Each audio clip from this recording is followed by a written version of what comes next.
What is the will of the Lord? Ephesians 5, verse 18. Do not get drunk on wine, which leads to debauchery. Instead, be filled with the Spirit. So what's God's will for me? He wants me to live my days being filled with the Spirit. Now, what does that mean? It's interesting. He uses this analogy. He compares it to being drunk.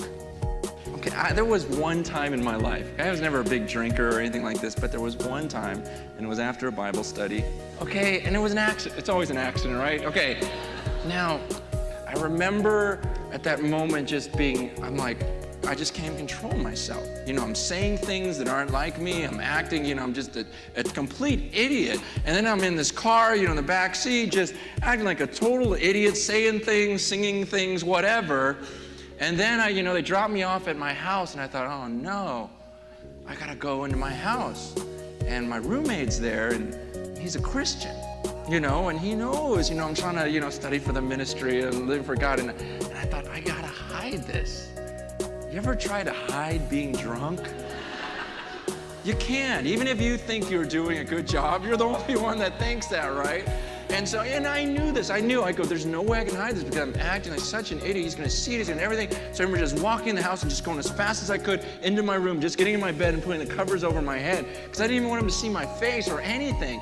I'm laying in the bed and he comes into the room. I'm like, no.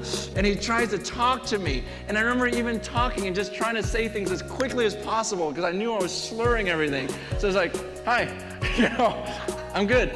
Just everything. And that feeling of, I can't hide this. You can't hide when you're drunk. You see, that's the picture that God uses here. He says he wants us to be so filled with the Holy Spirit that you can't come face to face with a person for 30 seconds without him knowing that God's just flowing right out of you.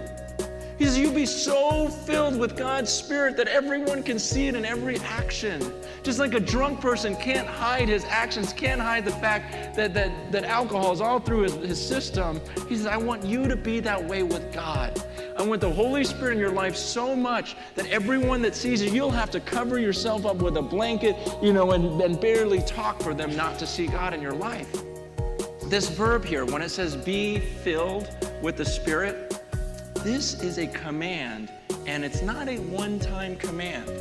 It's an ongoing command that we're commanded to continually be filled with the Spirit. If I got drunk right now, and then I stopped drinking, tomorrow I'd be sober. Okay? If I wanted to stay drunk, that would take some effort. Okay?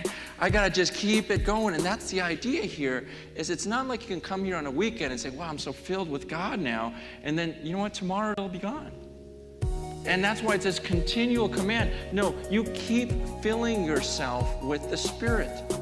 See, too many people look at being Spirit-filled as some sort of mystical, one time, it just happens. You would love to just come forward, I just slap you and suddenly, whoa, the Holy Spirit's in me. And the rest of your life, you're just filled all the time. That's not what it's talking about here. It's not something like that. It's an ongoing effort.